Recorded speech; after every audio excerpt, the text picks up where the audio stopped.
আপনি কি প্রত্যেকটা আইপিওতে অ্যাপ্লাই করছেন কিন্তু কোনো আইপিওতে আপনার অ্যালটমেন্ট হচ্ছে না, আর যেই আইপিওতে বা আপনার অ্যালটমেন্ট হচ্ছে সেটাতে লিস্টিংয়ে লস হচ্ছে?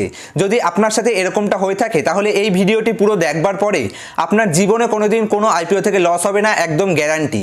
আইপিও থেকে লস হওয়ার মেন কারণ কি জানেন? আইপিও থেকে মেন লস হওয়ার কারণ হচ্ছে লিস্টিং লস।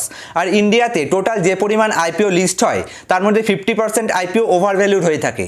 আর যেই আইপিওগুলো খুব সহজে অ্যালটমেন্ট হয়ে যায়, সেই আইপিওগুলো কেন খুব সহজে অ্যালটমেন্ট হয়? কারণ সেই আইপিওগুলো সাবস্ক্রাইব খুব কম হয়ে যায়, ওই জন্য সেই আইপিওগুলি খুবই সহজে অ্যালটমেন্ট হয়ে যায়। আপনি যদি কোনো আইপিওতে অ্যাপ্লাই করবার আগে আপনি সিলেক্ট করতে পারেন যে কোন আইপিওতে লিস্টিং গেইন হবে আর কোন আইপিওতে লিস্টিং লস হবে, আর যেই আইপিওগুলোতে লিস্টিং গেইন হবে শুধু সেইগুলোতে অ্যাপ্লাই করবেন, আর বাকি যেই আইপিওগুলোতে লিস্টিং লস হওয়ার চান্স আছে সেগুলিকে অ্যাভয়েড করতে পারেন, তাহলে আপনার আইপিও থেকে জীবনে কোনোদিন লস হবে না। আর কিভাবে আপনি বুঝবেন যে কোন আইপিও থেকে লিস্টিং গেইন হবে আর কোন আইপিওতে লিস্টিং লস হবে, সেই সিক্রেটটা আমি আজকের ভিডিওতে আপনাদের সাথে শেয়ার করব। আর ভিডিওর একদম লাস্টে আমি আপনাদের সাথে এমন একটি টিপ শেয়ার করব যেটি অ্যাপ্লাই করে আপনি আপনার আইপিও অ্যালটমেন্টের চান্স অনেক বেশি বাড়িয়ে ফেলতে পারবেন। আসুন সবার আগে আমরা জেনে নিই যে কিভাবে আমরা সিলেক্ট করব যে কোন আইপিও থেকে লিস্টিং গেইন হবে। যে চারটি টিপ আমি আপনাদের সাথে শেয়ার করব, এই চারটি পয়েন্টস যদি আপনি ভালোভাবে অ্যাপ্লাই করেন আর এই চারটে পয়েন্টস দেখে যদি আপনি আইপিওতে অ্যাপ্লাই করতে পারেন, তাহলে সেই আইপিও থেকে আপনার অবশ্যই বাম্পার লিস্টিং গেইন হওয়ার চান্স থাকে। সবার প্রথমে যে কোনো আইপিওতে আপনি অ্যাপ্লাই করবার সময় অবশ্যই দেখে নেবেন ওই আইপিওর ইস্যু সাইজ কত আছে। যেই আইপিওর ইস্যু সাইজ যত কম হবে সেই আইপিওতে আপনার লিস্টিং গেইন হওয়ার চান্স তত বেশি থাকবে। কোনো আইপিওর যদি ওভারঅল ইস্যু সাইজ 2500 কোটি টাকার নিচে হয় তাহলে সেই আইপিও থেকে লিস্টিং গেইন হওয়ার চান্স অনেক বেশি হয়ে থাকে। কারণ কি? কারণ আইপিওর ইস্যু সাইজ যত ছোট হবে সেই আইপিওটাকে মার্কেট অপারেটররা তত বেশি ম্যানিপুলেট করতে পারবে। তাই জন্য আইপিও সাইজ যত ছোট হয় সেই আইপিওগুলোতে লিস্টিং গেইন হওয়ার চান্স অনেক বেশি হয়ে থাকে। নাম্বার 2, যে কোনো আইপিওতে আপনি যখন অ্যাপ্লাই করবেন তখন আইপিওর থার্ড দিনে মানে একদম লাস্টের দিন, যে কোনো আইপিও ইন্ডিয়াতে 3 দিনের জন্য খোলা থাকে, তো প্রথম দিন আর সেকেন্ড দিন আপনাকে অ্যাভয়েড করতে হবে। যে কোনো আইপিওতে তৃতীয় দিন আপনি অ্যাপ্লাই করবেন। কারণ কি? কারণ প্রথম দিন আর দ্বিতীয় দিন কতটা সাবস্ক্রাইব হলো সেটা আপনি দেখে তারপরে সেই আইপিওতে অ্যাপ্লাই করবেন। যেই আইপিওতে যত বেশি সাবস্ক্রিপশন হবে, যত বেশি অ্যাপ্লাই করবে লোকে, তো তত বেশি সাবস্ক্রাইব হবে, আর যত বেশি সাবস্ক্রাইব হবে সেই আইপিওর চাহিদা তত বেশি, তার মানে সেই আইপিওতে লিস্টিং গেইন হওয়ার চান্স তত বেশি থাকবে। কোনো আইপিওতে যদি 20 টাইমের বেশি মানে আইপিও 20 টাইমের উপর যদি ওভার সাবস্ক্রাইব হয়ে যায় তাহলে সেই আইপিওতে লিস্টিং গেইন হওয়ার চান্স অনেক বেশি বেড়ে যায়। নাম্বার 3, আপনি যেই আইপিওতে অ্যাপ্লাই করছেন সেই আইপিওতে দেখে নেবেন যে জিএমপি কত চলছে। আপনি গুগলে যাবেন, গুগলে গিয়ে টাইপ করবেন, মনে করুন একটি কোম্পানির নাম হচ্ছে অজন্তা, তাহলে আপনি সেই কোম্পানিটা কিভাবে সার্চ করবেন? গুগলে গিয়ে টাইপ করবেন যে অজন্তা আইপিও জিএমপি মানে গ্রে মার্কেট প্রিমিয়াম। তো গ্রে মার্কেট প্রিমিয়াম যত বেশি চলবে সেই আইপিওতে লিস্টিং গেইন হওয়ার চান্স তত বেশি থাকবে। আপনি গ্রে মার্কেট প্রিমিয়াম দেখে বুঝতে পারবেন, একটা আইডিয়া লাগাতে পারবেন যে সেই আইপিওতে কত বেশি লিস্টিং গেইন হতে চলেছে। আর কোনো আইপিওতে যদি গ্রে মার্কেট প্রিমিয়াম কিছু না দেখায় তার মানে সেটা থেকে আপনি আইডিয়া করতে পারবেন হয়তো সেই আইপিওতে লিস্টিং লস হতে পারে অথবা লিস্টিং গেইন খুব কম হতে পারে। সেই জন্য আপনি সবসময় চেক করে নেবেন যে গ্রে মার্কেট প্রিমিয়াম কত চলছে। নাম্বার 4, যে কোনো আইপিওতে অ্যাপ্লাই করবার সময় অবশ্যই দেখে নেবেন যে টোটাল যে ইস্যু সাইজ আছে তার মধ্যে থেকে কতটা অফার ফর সেল আছে। অফার ফর সেল যত কম হবে তত বেশি পজিটিভ সাইন হিসেবে সেটাকে ধরা হয়। কারণ অফার ফর সেল যদি বেশি থাকে, অফার ফর সেল মানে কি? অফার ফর সেল মানে কোম্পানির যে প্রমোটারদের কাছে শেয়ারগুলি ছিল তার মধ্যে থেকে কিছু মানে কত পরিমাণ প্রমোটার সেই শেয়ারগুলি বিক্রি করে দিয়ে বেরিয়ে যেতে চাইছে।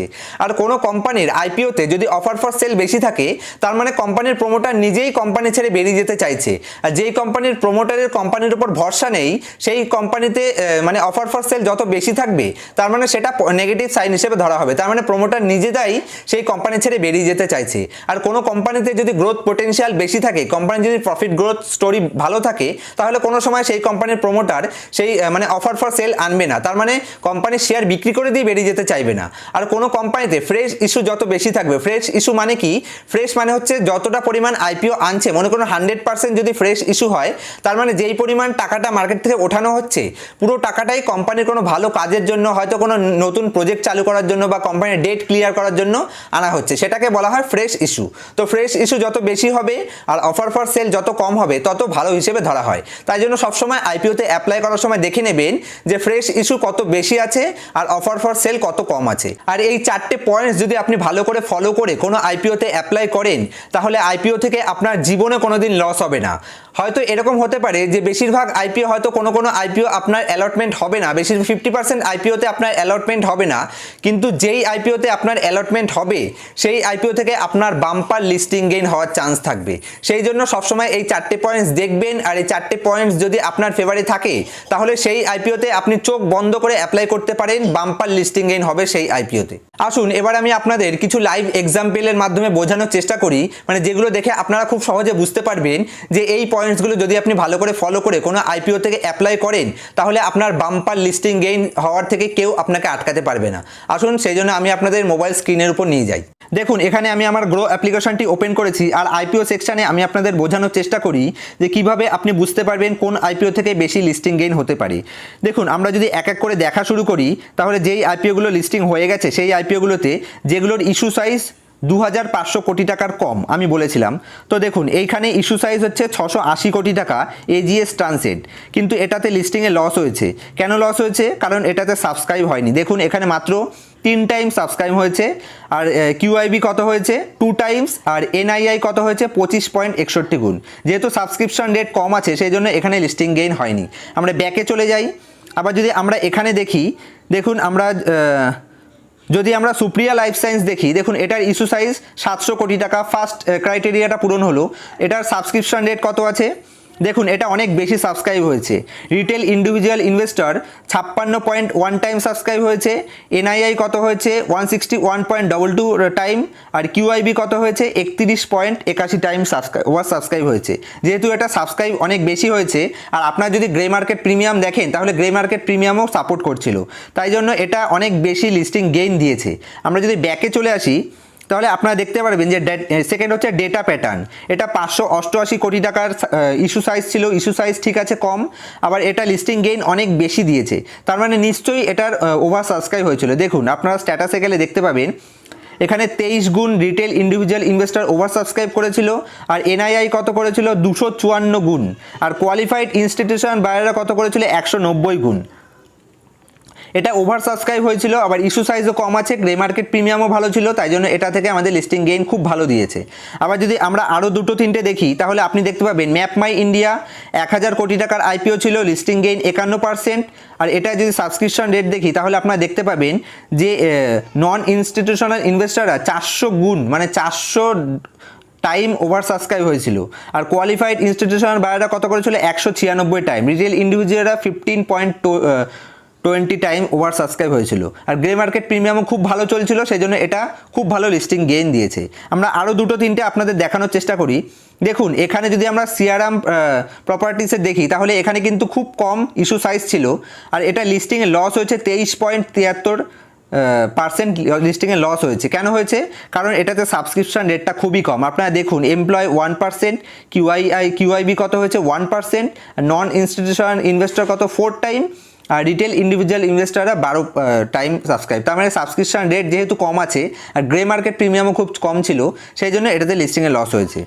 আরও যদি আমরা দুটো আপনাদের দেখাই তাহলে এখানে দেখুন যে তেজা ইন্ডাস্ট্রিজ কত হয়েছে এখানে 619 কোটি টাকার আইপিও, এটাও নিশ্চয়ই ওভার সাবস্ক্রাইব হয়েছে। হ্যাঁ ওভার সাবস্ক্রাইব, দেখুন এনআইআই কত করেছে 600 গুণ ওভার সাবস্ক্রাইব হয়েছে, আর কিউআইবি কত হয়েছে 200 গুণ। তো আপনারা বুঝতে পারলেন যেই আইপিওগুলোতে ওভার সাবস্ক্রাইব হবে এবং যেই আইপিওগুলোর ইস্যু সাইজ ছোট সেই আইপিওগুলো থেকে আপনাদের লিস্টিং গেইন হওয়ার চান্স অনেক বেশি। এখানেও গো কালার্সেও দেখতে পারেন 1000 কোটি টাকার আইপিও, এত 89% লিস্টিং গেইন হয়েছে, এটারও যেহেতু অনেক সাবস্ক্রাইব হয়েছে সেই জন্য অনেক বেশি লিস্টিং গেইন দিয়েছে। আর যে কোনো আইপিওতে অ্যাপ্লাই করবার সময় অবশ্যই আপনি 3টে পয়েন্টস মাথায় রেখে তারপরে আইপিওতে অ্যাপ্লাই করবেন। সবার প্রথম আপনি সবসময় যে কোনো আইপিওতে অ্যাপ্লাই করার সময় একটার বেশি লট কখনোই অ্যাপ্লাই করবেন না, কারণ একটার বেশি লট অ্যাপ্লাই করার কোনো মানেই হয় না, কারণ আপনার যদি অ্যালটমেন্ট হয় তাহলে একটাই অ্যালটমেন্ট হবে, আর যেই আইপিওতে সাবস্ক্রাইব খুব কম হবে সেই আইপিওতেই আপনার 2 অথবা 3টে অ্যালটমেন্ট হতে পারে, আর যেটাতে সাবস্ক্রাইব কম হবে সেটাতে আপনার লিস্টিংয়ে লস হবে। তাই জন্য ভালো আইপিওতে সবসময় একটার বেশি লট অ্যাপ্লাই করার কোনো মানেই হয় না। নাম্বার 2, আপনার একটা প্যান কার্ড থেকে একটার জন্যই অ্যাপ্লাই করবেন, মানে একটা জায়গা থেকে অ্যাপ্লাই করবেন। কখনো এরকম করবেন না যে গ্রো থেকে একটা অ্যাপ্লাই করলেন, আপস্টক থেকে একটা অ্যাপ্লাই করলেন, জেরোদা থেকে একটা করলেন। এরকম যদি করেন, একজনের নাম থেকে যদি 2-3 জায়গা থেকে অ্যাপ্লাই করেন তাহলে আপনার অ্যাপ্লিকেশনটি ক্যান্সেল হয়ে যাওয়ার চান্স মানে রিজেক্ট হয়ে যাওয়ার চান্স অনেক বেশি, রিজেক্ট হয়েই যাবে। আর থার্ড নাম্বারে যে কোনো আইপিওতে আপনি সবসময় থার্ড ডেতে অ্যাপ্লাই করুন, যাতে প্রথম আর সেকেন্ড দিনে কতটা সাবস্ক্রাইব হলো সেটা দেখে আপনি একটা আইডিয়া লাগাতে পারেন যে কি পরিমাণ পরিমাণ আপনি লিস্টিং গেইন পেতে পারেন। সেই জন্য সবসময় তৃতীয় দিনে অ্যাপ্লাই করুন।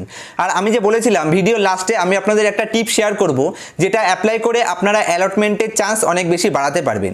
সেটা হলো আপনার ফ্যামিলিতে টোটাল যতগুলি ফ্যামিলি মেম্বার্স আছে প্রত্যেকের নামে একটা একটা করে অ্যাকাউন্ট মানে ট্রেডিং অ্যাকাউন্ট খুলুন, আর সবার নাম থেকে একটা একটা করে লটের জন্য অ্যাপ্লাই করুন। তাতে আপনার আইপিও অ্যালটমেন্টের চান্স অনেক বেশি বেড়ে যাবে।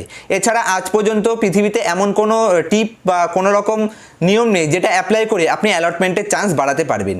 তো আমি মনে করি এই ভিডিওতে আমি আপনাদের সাথে আইপিও রিলেটেড সমস্ত কিছু ইনফরমেশন, মানে যে ইনফরমেশনগুলো আপনাদের জানার ছিল যে কিভাবে আপনার আইপিও থেকে লস অ্যাভয়েড করতে পারবেন আর প্রফিটেবল আইপিওতে আপনি অ্যাপ্লাই করতে পারবেন, এই নিয়মগুলি আপনাদের সাথে ভালোভাবে শেয়ার করতে পেরেছি। যদি আপনাদের ভিডিওটি ভালো লেগে থাকে তাহলে অবশ্যই ভিডিওটিকে লাইক করবেন, শেয়ার করবেন, কমেন্ট করবেন। আর স্টক, বন্ড, মিউচুয়াল ফান্ড সম্পর্কে কোনো রকম যদি কোশ্চেন থাকে আমাকে অবশ্যই নিচে কমেন্ট করে জানাবেন, আমি খুব তাড়াতাড়ি সেটা সলভ করে দেওয়ার চেষ্টা করব। আর যদি ভিডিওটি ভালো লেগে থাকে তাহলে লাইক, কমেন্ট, শেয়ার করতে কখনোই ভুলবেন না। চ্যানেলে যদি প্রথম থাকেন তাহলে অবশ্যই চ্যানেলটিকে সাবস্ক্রাইব করে রাখবেন, যাতে লেটেস্ট ভিডিওর নোটিফিকেশন আপনার থেকে মিস না হয়ে যায়। তো এতক্ষণ পর্যন্ত এই অবধি, দেখা হচ্ছে নেক্সট ভিডিওতে ইন্টারেস্টিং কোনো টপিকের সাথে। Happy investing, happy trading, bye bye, sign out.